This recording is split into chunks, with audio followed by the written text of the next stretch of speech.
السلام عليكم ورحمة الله وبركاته. الحمد لله نحمده ونستعينه ونستغفره ونؤمن به ونتوكل عليه ونعوذ بالله من شرور أنفسنا ومن سيئات أعمالنا. من يهده الله فلا مضل له ومن يضلله فلا هادي له. ونشهد أن لا إله إلا الله وحده لا شريك له. ونشهد أن سيدنا وسندنا وحبيبنا ومولانا محمدا عبده ورسوله. أما بعد فقد قال الله تبارك وتعالى في القرآن المجيد: أعوذ بالله من الشيطان الرجيم. بسم الله الرحمن الرحيم. شهر رمضان الذي أنزل فيه القرآن هدى للناس وبينات من الهدى والفرقان. فمن شهد منكم الشهر فليصم. ومن كان مريضا أو على سفر فعدة من أيام أخر. يريد الله بكم اليسر ولا يريد بكم العسر ولتكملوا العدة ولتكبروا الله على ما هداكم ولعلكم تشكرون. وقال النبي صلى الله عليه وسلم: إن الله افترض عليكم صيامه وسننت لكم قيامه. وقال عليه الصلاة والسلام: الصيام والقرآن يشفعان. وقال النبي صلى الله عليه وسلم: يا أيها الناس قد أضلكم شهر عظيم، شهر مبارك فيه ليلة خير من 1000 شهر. جعل الله صيامه فريضة وجعل قيام ليله تطوعا، أو كما قال رسول الله صلى الله عليه وسلم: آمنت بالله صدق الله العلي العظيم وصدق رسوله النبي الكريم، ونحن على ذلك من الشاهدين والشاكرين، والحمد لله رب العالمين. اللهم صل على سيدنا ومولانا محمد في أول كلامنا. اللهم صل على سيدنا ومولانا محمد في أوسط كلامنا. اللهم صل على سيدنا ومولانا محمد في آخر كلامنا. اللهم أيدنا بتأييدك. اللهم أيدنا بتأييدك. اللهم أيدنا بتأييدك يا رب العالمين.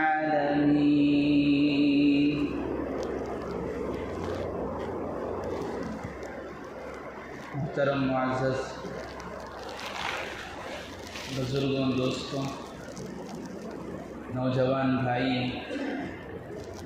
عزیز ساتھی،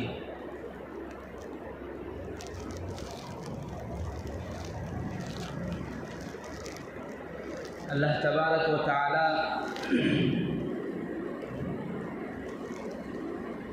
نے اپنے فضل سے انسان کو بہت ساری نعمتیں عطا کی. ان میں سے بعض نعمتیں بہت ہی خصوصیت کے حامل ہیں. ان کا درجہ دوسری نعمتوں کے مقابلے میں بہت زیادہ ہے، بلند ہے.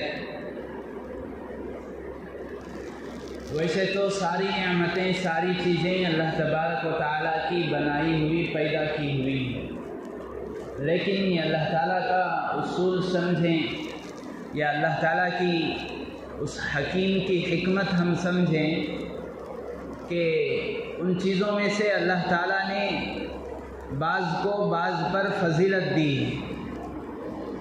جیسے اللہ تعالیٰ نے ملائکہ میں حضرت سیدنا جبرائیل علیہ السلام کو دیگر فرشتوں پر فضیلت دی.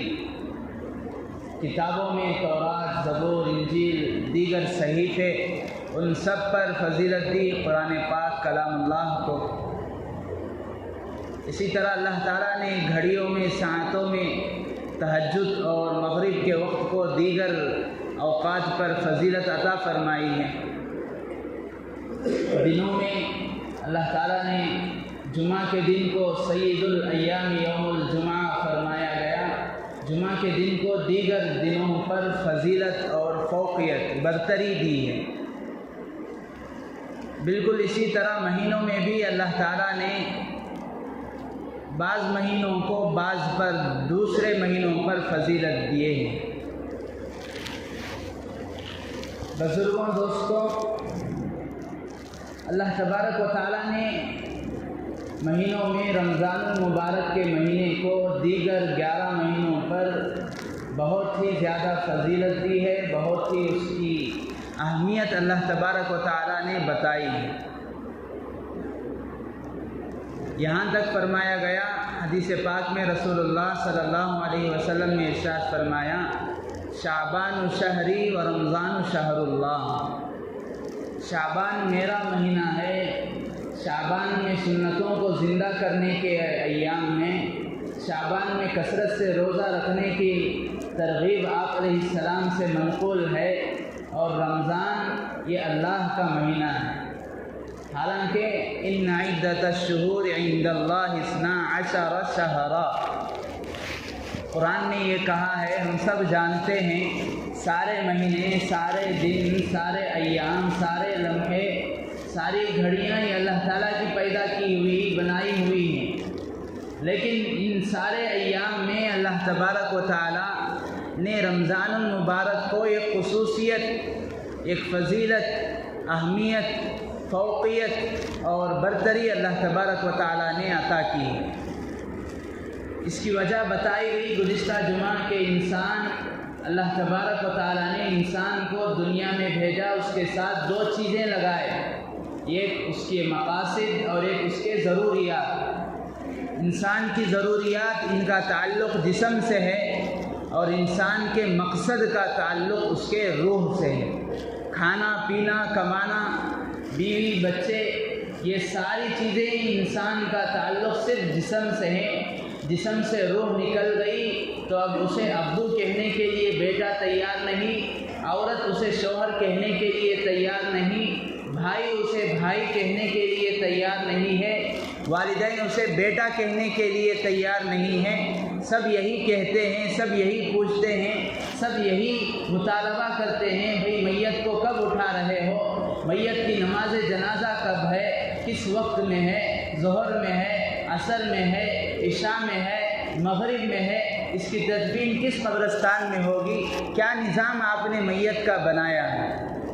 تو جسم سے روح کا تعلق ختم ہو گیا، تو وہیں سے جسم کے جتنے ضروریات تھے ان کا تعلق بھی ختم ہو جاتا ہے. اس لیے فرمایا گیا آدمی دنیا میں اللہ تعالیٰ نے اسے ضروریات بھی دیے، مقصد بھی دیے. اللہ تعالیٰ اگر چاہتے، اللہ تعالیٰ یہ حکم فرما دیتے کہ تو میرے بندے ہے، تم میرے غلام ہو، میں نے تمہارے جانوں کو تمہارے مالوں کو خرید لیا ہے، تم میرے بکے ہوئے مال ہو۔ ان اللہ اشتری من المؤمنین انفسهم واموالهم بان لهم الجنہ، جنت کے عوض میں، جنت کے بدلے میں اللہ تعالیٰ نے تمہاری جانوں کو تمہارے مالوں کو خرید لیا ہے۔ اب یہ تمہاری جان نہیں ہے، تم جس طرح چاہے اس میں تصرف نہیں کر سکتے، اسی وجہ سے خودکشی کو حرام کہا گیا۔ وجہ کیا ہے؟ حالانکہ آدمی اپنی خوشی سے مرتا ہے، خود کی خوشی تھی، لیکن حرام اس وجہ کہا گیا کہ یہ تیری جان اب تیری جان نہیں رہی، تو مال کو جہاں چاہے استعمال نہیں کر سکتا، تو زنا کے لیے بھی استعمال کر رہا ہے، ناجائز جگہ بھی لگا رہا ہے، اسراف کر رہا ہے، اور اسے ناجائز اڈوں پر جوئے میں استعمال کر رہا ہے، اسراف میں تیرا مال مبتلا ہے، تو اس طرح اسے استعمال نہیں کر سکتا، اس لیے کہ ان اللہ اشتری من المؤمنین انفسهم واموالهم، تمہاری جان اب صرف تمہارے پاس جو دی گئی ہے یہ بطور امانت کے ہے، تمہارا مال تمہیں جو دیا گیا ہے یہ بطور امانت کے ہے۔ اللہ تعالیٰ امانت کے طور پر دیکھ کر آزمائش کرنا چاہتے ہیں، امتحان کرنا چاہتے ہیں کہ میں نے تو تمہاری جانوں کو تمہارے مالوں کو جنت کے بدلے خرید لیا تھا، اب میں نے تمہیں دنیا میں بھیج دیا، تمہارے ساتھ مقاصد بھی لگا دیے،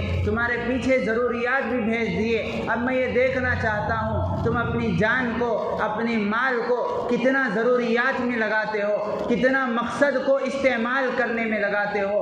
تم میں سے بعض ایسے لوگ ہیں جنہوں نے ضروریات کو مقصد سمجھ لیا، کھانے پینے کو بس زندگی کا مقصد سمجھ لیا، اور کمانے کو، بیوی بچوں کے لیے محنت کو، دوڑ دھوپ کو، ان کے لیے کوشش کرنے کو، مجاہدہ کرنے کو، ان کے لیے اپنے ایمان بیچنے کو تم نے سب کچھ سمجھ لیا، جبکہ اس کا تعلق ضروریات سے تھا۔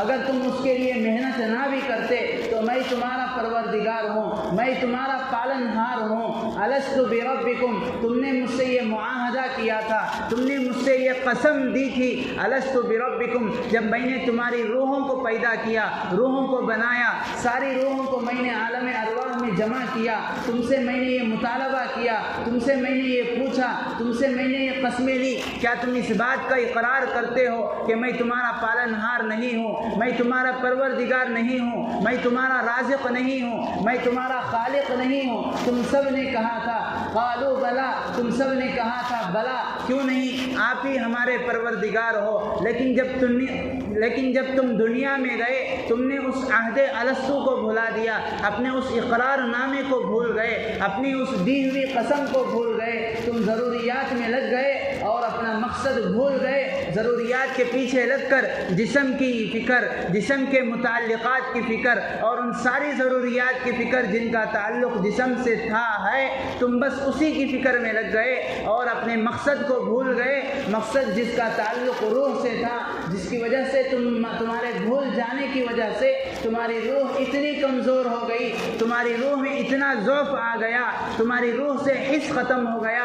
رمضان آ رہا ہے، رمضان آ رہا ہے، تمہیں چیخ چیخ کر پکار رہا ہے، تمہیں چیخ چیخ کر مسجدوں کے محرابیں، مسجدوں کی ممبریں، علماء، قرآن کریم، احادیث مبارکہ، اللہ اور اللہ کے رسول کے کارندے، اللہ اور اللہ کے رسول کے برگزیدہ بندے تمہیں اللہ کی طرف متوجہ کرانا چاہتے ہیں، اللہ کے اس پیغام کو یاد دلانا چاہتے ہیں۔ فَأَيْنَ تَذْهَبُونَ، تمہارا رخ کدھر ہو گیا ہے، تمہیں کس لیے دنیا میں بھیجا گیا تھا؟ فَفِرُّوا إِلَى اللَّهِ، اللہ کی طرف آؤ۔ 11 مہینے تم نے دنیا دنیا دنیا دنیا کے پیچھے دنیا کرتے ہوئے، دنیا بکتے ہوئے، دنیا کماتے ہوئے، دنیا کی فکر میں رہتے ہوئے، تمہاری نماز بھی دنیا کی فکر میں، تمہارا روزہ بھی دنیا کی فکر میں، تمہاری عبادتیں بھی دنیا کی فکر میں، تمہاری حاجتیں بھی دنیا کی فکر میں، یہاں تک کہ تم میرے سامنے، اللہ کے سامنے کھڑے ہوتے ہو، سجدے کی حالت میں ہوتے ہو، جبکہ یہ کہا گیا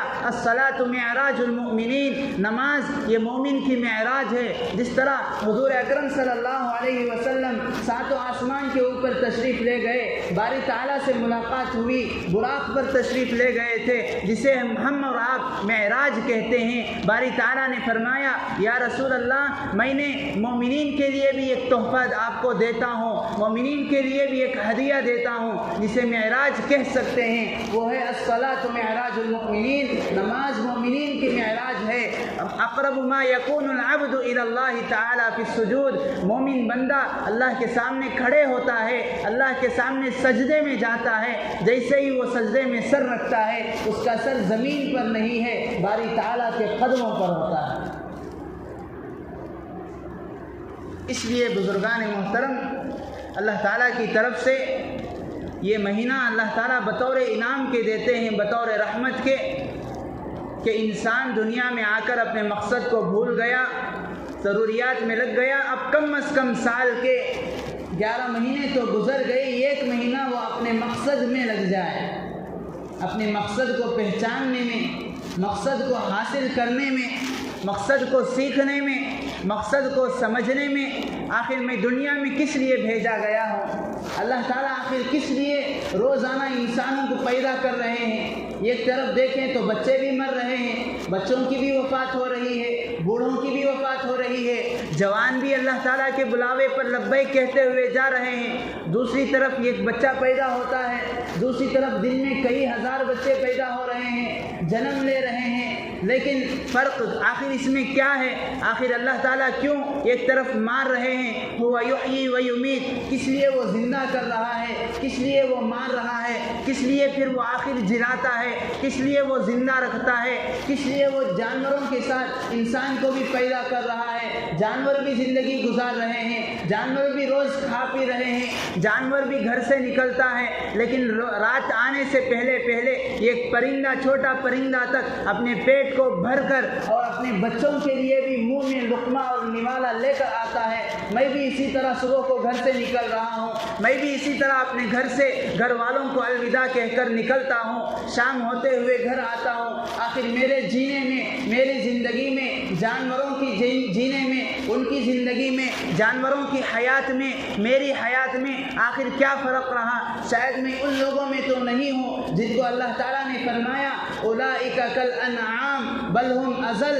بعض لوگ ایسے ہوتے ہیں کہ ان کے کانوں پر جو نہیں رینگتی، ان کے آنکھوں کو صحیح دکھائی نہیں دیتا، ان کے دل مردہ ہو چکے ہیں، حق بات قبول نہیں کرتے، زنگ آلود ہو چکے ہیں۔ ایسے لوگ یہ تو جانوروں جیسے ہیں، بلکہ جانوروں سے بھی بدتر ہیں۔ جانوروں کو تو اللہ کا خوف ہے، جانور تو وہ اللہ کا ذکر کرتے ہیں، جانور تو اللہ کے نام سے کپ کپاتے ہیں، جانوروں کے اوپر اللہ کے نام سے، اس کے خوف سے لرزہ طاری ہوتا ہے، لیکن بعض دل ایسے ہیں کہ ان پر کچھ اثر نہیں ہوتا، بعض پتھر تو ایسے ہیں کہ ان سے نہریں جاری ہو جاتی ہیں۔ ثم قست قلوبکم من بعد ذلک فہی کالحجارہ، تمہارے دل تو ایسے ہیں، اتنے سخت ہو گئے ہیں، اتنے سخت ہو گئے ہیں، ایک پتھر کی طرح ہیں۔ فہی کالحجارہ او اشد قسوہ، پتھر کی مثال دینا تو دور کی بات ہے، اس سے زیادہ سخت ہو گئے ہیں۔ وَإِنَّ مِنَ الْحِجَارَةِ لَمَا يَتَفَجَّرُ مِنْهُ الْأَنْهَارُ، پتھروں میں بعض پتھر ایسے ہیں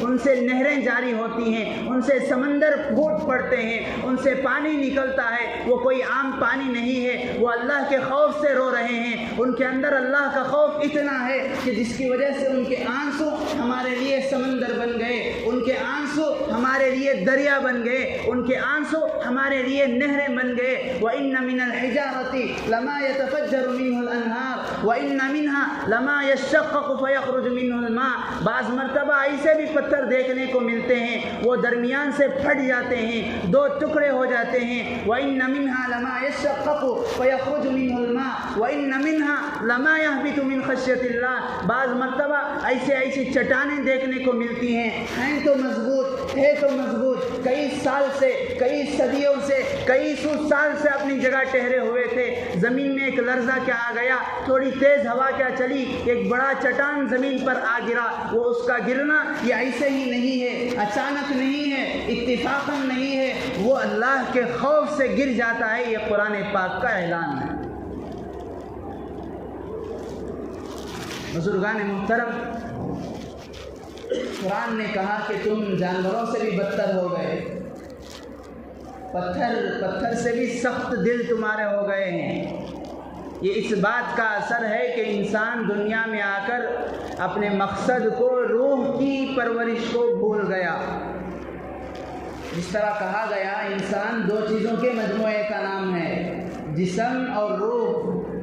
انسان جسم کی تو فکر میں ہے، اگر ایک دن نہیں کھائے گا، ایک دن نہیں کمائے گا تو کیا کھائے گا؟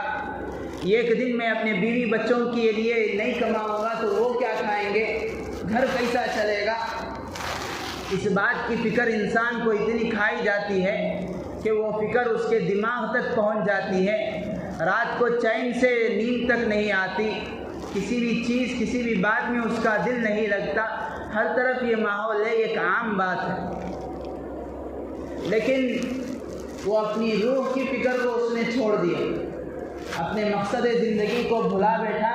اس لیے اللہ تبارک و تعالیٰ یہ ایک ایسا مہینہ عطا کرتے ہیں، رمضان المبارک کا مہینہ، کہ میرے بندوں تم ان 11 مہینے میں دنیا کے لیے تم نے اپنے اوقات کو ضائع کر دیا، کم از کم ایک مہینہ یہ میرے لیے وقف کر دیکھو، میرے لیے اس مہینے کو میری عبادت کے لیے تم استعمال کرو، اس کے بعد دیکھنا تمہاری بعد کی زندگی میں کیا برکتیں، کیا رحمتیں، کیا اطمینان، کیا خیر، کیا سکون، کیا طمانینت، کیا خیر و برکتوں کے اللہ تبارک و تعالیٰ کی جانب سے فیصلے ہوں گے۔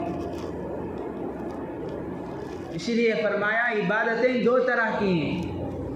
اللہ تعالیٰ نے فرمایا وَمَا خَلَقْتُ الْجِنَّ وَالْإِنسَ إِلَّا لِيَعْبُدُونَ، انسان اور جنات کی پیدائش کا مقصد عبادت ہے، اور عبادت دو طرح کی ہوتی ہے۔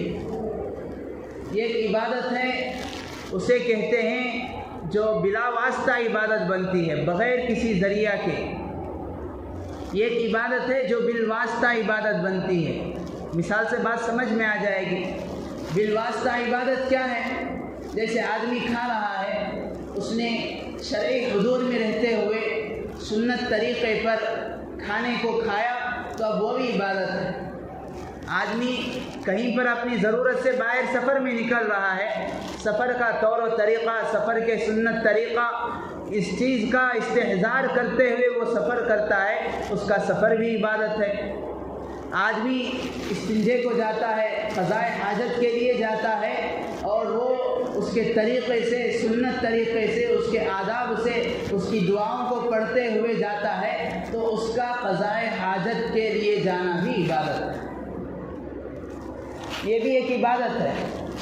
لیکن اللہ تبارک و تعالیٰ یہ چاہتے ہیں کہ یہ ساری تو ان عبادتوں میں تمہاری ضروریات بھی شامل ہیں۔ کھا رہے ہو، یہ بات الگ ہے کہ ہم اس کو عبادت بنائیں گے۔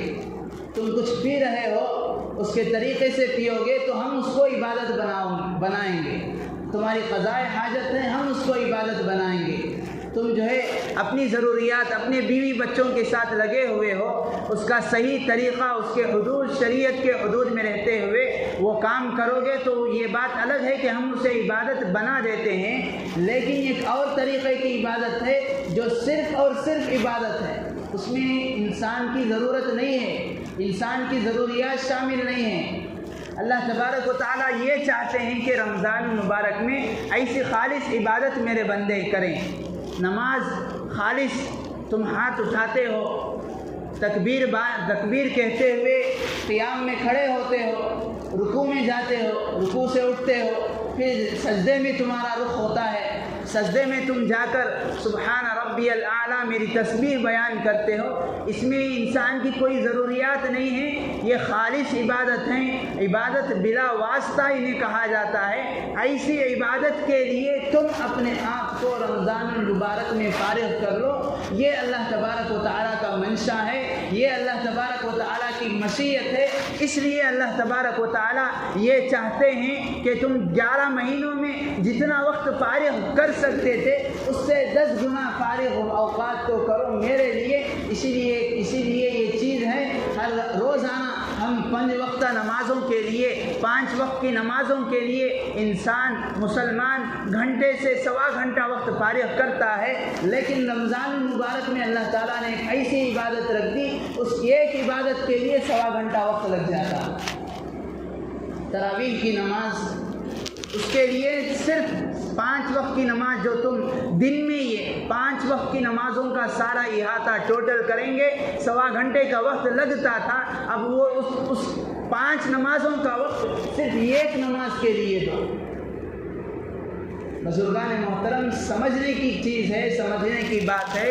اللہ تبارک و تعالیٰ چاہتے یہی ہیں۔ یہ مطلب نہیں ہے کہ ہم سب کچھ کاروبار چھوڑ کر، اپنی تجارتوں کو چھوڑ کر اللہ اللہ کریں۔ اگر ایسا ہو سکتا ہے، ہم نظام بنا سکتے ہیں تو یہ بہت بہتر کی بات ہے، اس لیے کہ اللہ تبارک و تعالیٰ کی طرف سے یہ رحمتوں کا مہینہ ہے، یہ برکتوں کا مہینہ ہے۔ اس میں اللہ تعالیٰ کی رحمتیں برستی رہتی ہیں، ہر آن ہر لمحہ، صبح میں، شام میں، افطار کے وقت، نماز کی حالت میں اللہ تبارک و تعالیٰ بندے پر رحمتیں اپنی جانب، اپنی رحمت خاصہ کو متوجہ کرتے رہتے ہیں۔ ہر وقت، ہر نماز میں بندہ ایک سجدہ کرتا ہے تو اللہ تعالیٰ سے وہ ایک مقام قرب پا لیتا ہے۔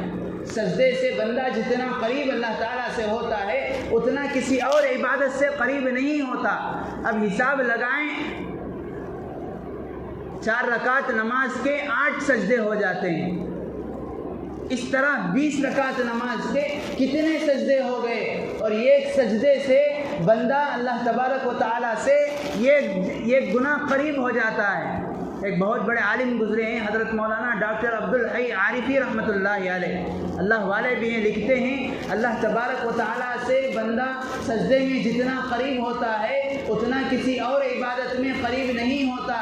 اسی وجہ سے اللہ تبارک و تعالیٰ رمضان المبارک میں چونکہ اپنے بھٹکے ہوئے بندوں کو، اپنے سے دور بندوں کو اپنی جانب متوجہ کرانا چاہتے ہیں۔ جو 11 مہینے مسجد سے دور تھا، اللہ کی رحمت سے دور تھا، قرآن سے دور تھا، شریعت سے دور تھا، اس کو مسجد سے قریب بھی لاتے ہیں، اور اللہ تبارک و تعالیٰ اسے اپنے سے قریب کرنا چاہتے ہیں، اور اللہ تعالیٰ سے قریب زیادہ بندہ سجدے میں ہوتا ہے۔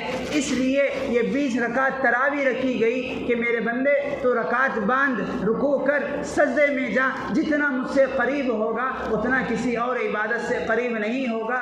اور ایسے وقت میں بعض ایسے بد نصیب بندے بھی نکل آتے ہیں جو ہیلے بہانے کرتے ہوئے یا تو تراویح نہیں پڑھتے، یا تو اس بات کا ہیلا بنا لیتے ہیں ہم صرف 8 رکعت پڑھ لیں گے۔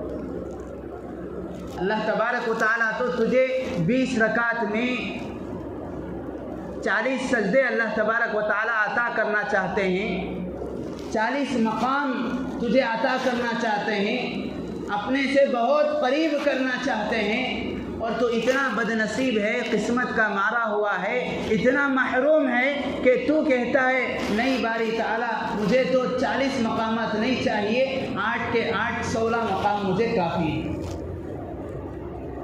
اللہ تبارک و تعالیٰ لٹا رہے ہیں، اس مہینے میں اللہ کی رحمت لٹاتی ہے، اللہ کی رحمت برستی ہے۔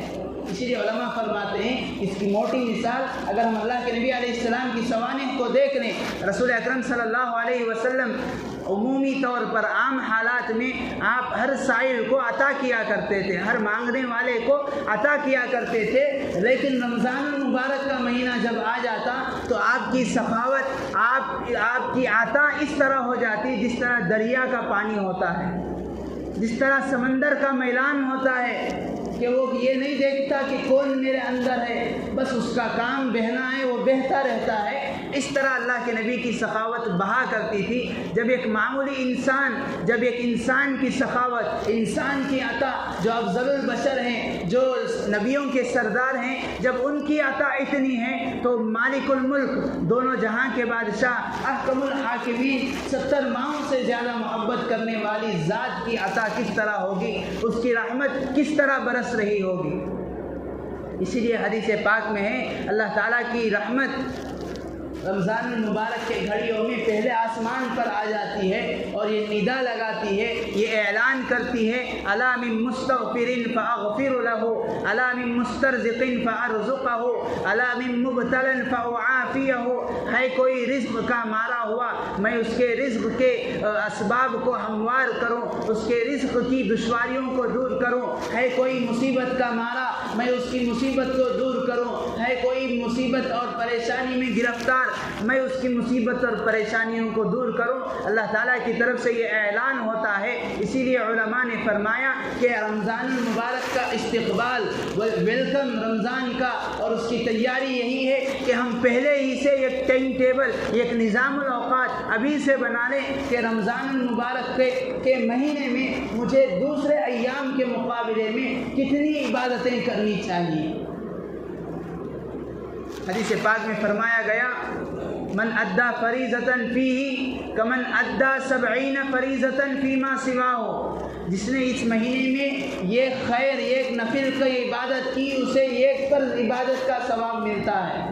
جس نے اس مہینے میں رمضان المبارک میں ایک فرض عبادت کی، اسے 70 فرائض کا ثواب ملتا ہے۔ ان ساری چیزوں سے، ان احادیث سے ہم خود اندازہ لگا سکتے ہیں اللہ تعالیٰ کی رحمت حق بہانہ می جویت، اللہ تعالیٰ کی رحمت یہ بہانے ڈھونڈ رہی ہے، اللہ تعالیٰ کی رحمت اسباب حیلے تلاش کرتی ہے، کسی نہ کسی طرح میرا بندہ میرے قریب آ جائے۔ بزرگوں، دوستوں، اس لیے ہمیں ایک ٹائم ٹیبل، ایک نظام الاوقات ابھی سے بنا لینا چاہیے کہ رمضان کا صبح، رمضان پہلی تراویح جب سے شروع ہوگی، میرا یہ نظام ہوگا، میں عشاء کی نماز کو مسجد حاضر ہو جاؤں گا، نماز کے بعد تراویح میں مکمل پڑھوں گا، اور اس کے بعد مختصر سی قرآن پاک کی تفسیر ہوتی ہے۔ پورا سال ہمارا اس طور پر گزر جاتا ہے کہ 5 وقت کی فرض نمازیں ہم ادا کرنے، اور اس میں 2 وقت مغرب اور عشاء میں ہم قرآن سن لیتے ہیں، بہت بڑی بات ہمارے لیے ہو جاتی ہے۔ ہم نے کبھی قرآن کو سمجھنے کی فکر نہیں کی، قرآن کو سیکھنے کی فکر نہیں کی۔ کم از کم اس مہینے میں ہم قرآن کو صحیح طور پر پڑھنے کی کوشش کریں گے، قرآن کو اگر ہمیں نہیں آتا سیکھنے کی کوشش کریں گے۔ میں بارہا عرض کرتا ہوں، ہم نمازیں پڑھتے ہیں اور پتہ نہیں اس میں ہماری غلطیاں ایسی ہو جاتی ہیں جس کی وجہ سے ہماری نماز ہی نہیں ہوتی۔ مثال کے طور پر عربی کے 29 حروف ہیں الف سے یا تک، اب اس کے مخارج الگ الگ ہیں۔ ایک ایک حرف جو نکلتا ہے، جہاں سے نکلتا ہے، اس کو کہتے ہیں مخرج۔ بعض حروف کے مخرج تو آسان ہے، الف با تا، یہ تو زبان سے نکل رہے ہیں، لیکن بعض حروف کے مخرج جب تک ہم نہیں سیکھیں گے، جب تک کسی ماہر کے پاس، قرآن پڑھنے والے کے پاس، تجوید جاننے والے کے پاس نہیں بیٹھیں گے، ہمارا قرآن صحیح نہیں ہوگا۔ جب ہمارا قرآن صحیح نہیں ہے، ہماری عبادتیں کہاں سے صحیح ہوگی، کہاں سے اللہ کے یہاں قبول ہوگی؟ علماء نے فرمایا قرآن کا سیکھنا، صحیح طور پر پڑھنا، یہ فرض عین ہے۔ فرض کی 2 قسمیں ہیں، ایک ہے فرض عین، ایک ہے فرض کفایہ۔ فرض کفایہ جیسے ہم نماز جنازہ پڑھتے ہیں، نماز جنازہ ایک محلے میں کسی کا انتقال ہو گیا، اس محلے سے گنے چنے چند افراد، 5 افراد، 6 افراد، 10 افراد اس کی نماز جنازہ پڑھ لیے، اس کی تدفین میں شریک ہو گئے، سارے محلے والوں پر سے وہ گناہ ختم ہو جاتا ہے۔ اگر کوئی بھی کسی کی میت کی نماز جنازہ نہیں پڑھتا، سارے محلے والے گنہگار ہوتے ہیں۔ یہ ہے فرض کفایہ۔ اور ایک ہے فرض عین، جس طرح 5 وقت کی نمازیں ہر ایک پر فرض ہیں، میری نماز میں ہی پڑھوں گا، آپ کے پڑھنے سے میرے ذمے سے وہ نماز نہیں ساقط ہوتی، آپ کی نماز آپ ہی پڑھیں گے، میں پڑھنے سے آپ کے ذمے سے وہ نماز ساقط نہیں ہوتی۔ اسی طرح قرآن مجید کا سیکھنا، صحیح پڑھنا، یہ فرض عین ہے۔ ایک امام نے پڑھ لیا، حضرت نے پڑھ لیا، ہم نے سن لیا، یہ کافی ہو گیا، یہ فرض کفایہ نہیں ہے کافی ہونے کے لیے، یہ فرض عین ہے۔ تجوید کا سیکھنا یہ فرض عین ہے۔ ہماری زندگی کا کتنا عرصہ گزر گیا، کسی کے 20 سال، 25 سال، 30 سال، 40 سال، ہم اپنے آپ کو مسلمان کہتے ہیں۔ مسلمان جو نام کے ہمیں قرآن نے دیا ہے، ہوا سماکم المسلمین، قرآن نے جو نام دیا ہم نے اس کو تو لے لیا، لیکن ہم نے اصل صحیح معنوں میں قرآن ہی کو نہیں لیا۔ قرآن ہم کھول کر بیٹھتے ہیں اور آزو بازو پڑھنے والے ہوتے ہیں، ہم خود اپنے دل پر ہاتھ رکھ کر سوچیں، اس وقت ہمیں ایک سطر پڑھنی نہیں آتی، کتنی شرمندگی ہوتی ہے، کتنی ہمارے لیے شرم کی بات ہے۔ اسی لیے فرمایا یہ مہینہ شہر رمضان الذی انزل فیہ القرآن، اللہ تعالیٰ نے رمضان المبارک کو جو خصوصیت دی ہے، جو فضیلت دی ہے، بہت لمبی اس کی تاریخ ہے، بہت لمبی اس کی تفصیل ہے۔ ان میں سے ایک چیز جس کے ذریعے سے اللہ تعالیٰ نے رمضان المبارک کو فضیلت فضیلت دی وہ یہ کہ اس مہینے کی نسبت قرآن سے بہت قریبی ہے، اس مہینے کا تعلق قرآن سے بہت خصوصی تعلق ہے، بہت پرائیویٹی تعلق ہے۔ اللہ تعالیٰ نے اس مہینے میں قرآن کو نازل کیا۔ حضور اکرم علیہ السلام کا معمول تھا ہر رمضان میں آپ اور جبرائیل علیہ السلام دونوں قرآن کا دور کیا کرتے۔ حضور جبرائیل کو قرآن سنا رہے ہیں، جبرائیل حضور علیہ السلام کو قرآن سنا رہے ہیں۔ جب آپ علیہ السلام کی زندگی میں آخری رمضان آیا تو آپ نے اس رمضان میں 2 قرآن مکمل کیے۔ اتنا ہی نہیں، بعد کے صحابہ، تابعین، طبع تابعین، اکابر علماء، بزرگان دین کا مستقل یہ معمول رہتا تھا کہ رمضان المبارک میں کئی قرآن ختم کیا کرتے تھے۔ امام اعظم ابو حنیفہ نعمان بن ثابت رحمۃ اللہ علیہ، جن کے ہم ماننے والے ہیں، ہم جن کی اقتداء کرتے ہیں، مسائل میں بہت ساری چیزوں میں ان کے متعلق آتا ہے۔ پورے رمضان میں 61 سے 63، 60 پر 1 سے 60 پر 3 قرآن صرف رمضان کے مہینے میں پڑھا کرتے تھے۔ اس کی تفصیل یہ تھی، پورے دن میں ایک قرآن پڑھتے تھے، تراویح کے بعد پوری رات میں ایک قرآن پڑھتے تھے، 2 قرآن ہو گئے۔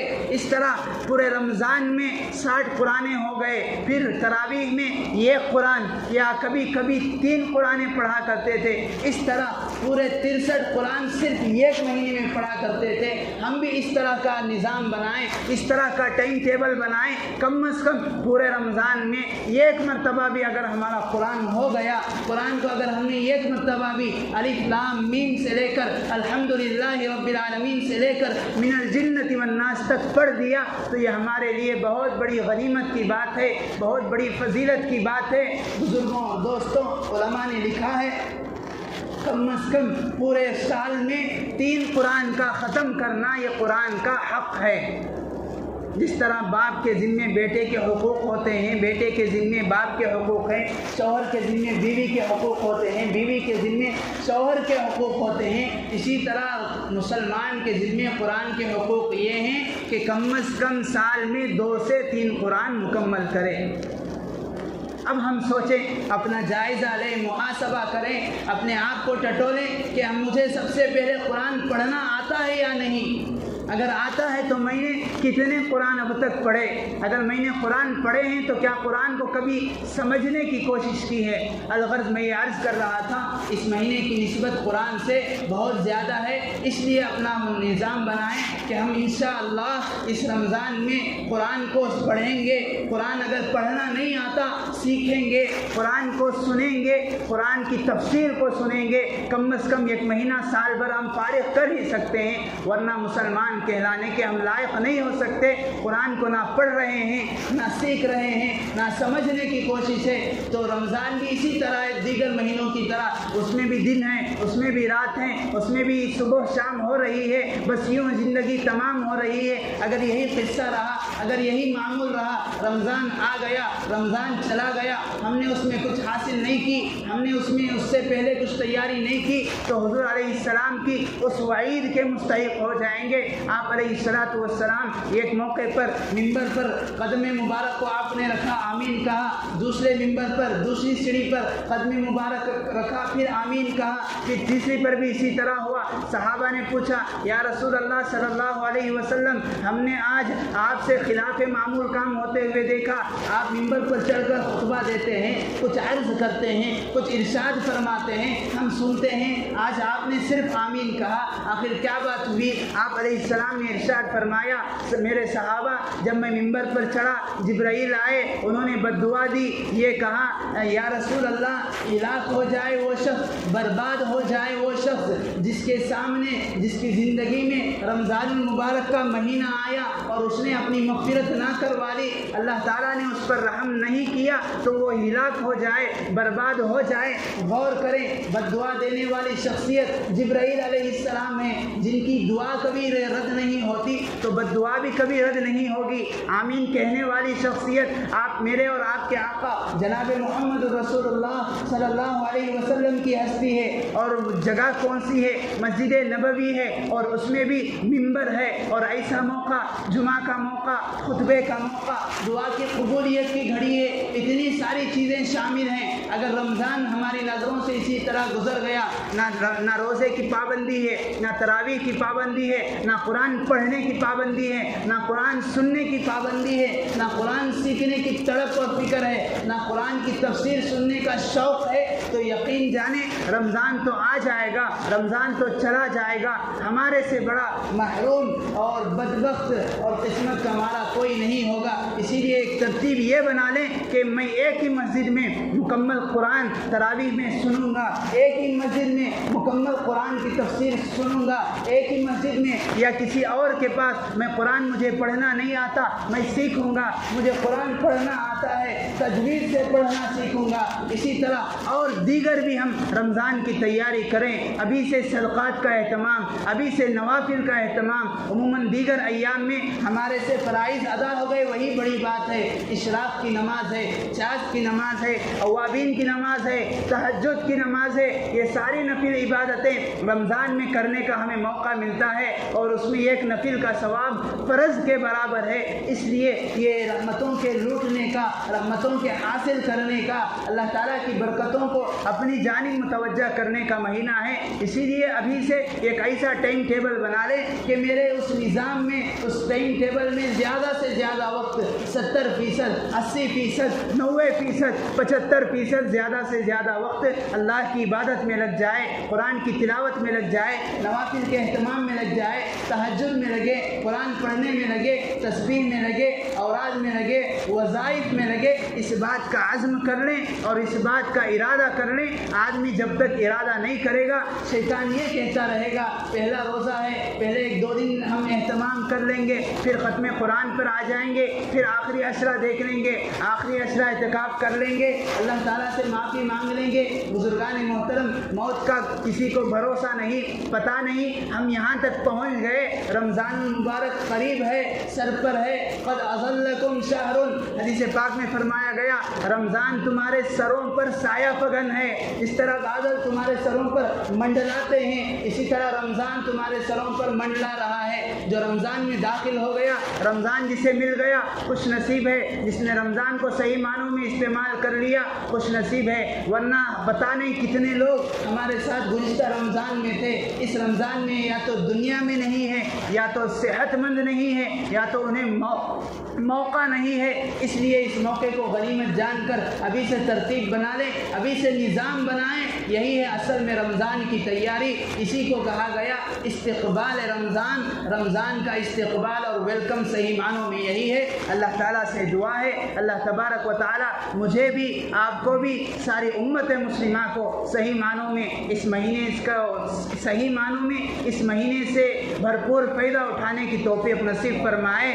اس مہینے کو صحیح معنوں میں عبادتوں میں ہم اپنے اوقات کو لگائیں، ایسے فیصلے فرمائیں۔ اللہ تبارک و تعالیٰ اس کو ضائع کرنے سے، رحمتوں والے مہینے کو برباد کرنے سے حفاظت فرمائے۔ آمین۔ وآخر دعوانا الحمد للہ رب العالمین۔ جو اب آپ سنت نہیں پڑھیں وہ پڑھیں۔